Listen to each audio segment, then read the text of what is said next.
ઘરમાં તિજોરી કઈ બાજુ મૂકી છે? દિશાને લઈને આ નિયમનું કરો પાલન, એટલા પૈસા આવશે કે ગણતા ગણતા થાકી જશો.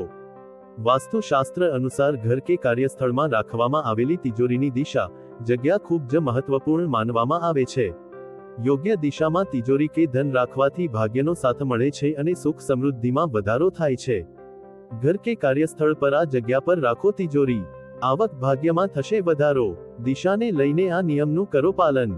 વાસ્તુશાસ્ત્ર પ્રાચીન વિજ્ઞાન છે જેનાથી ઘર અને કામના સ્થળોને સંતુલન બનાવી રાખવામાં મદદ મળે છે.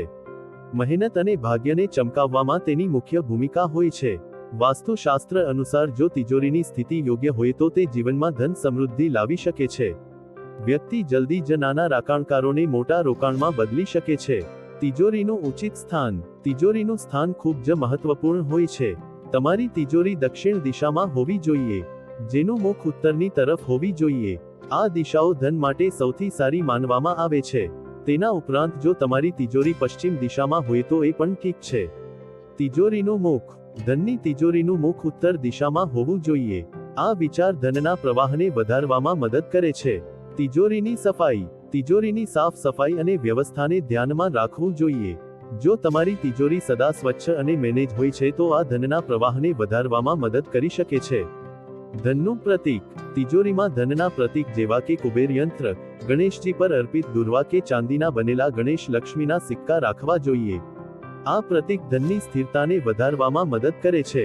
તિજોરીની સુરક્ષા. તિજોરીની સુરક્ષાને પણ ધ્યાનમાં રાખવી જોઈએ. તિજોરીને હંમેશા લોક રાખો.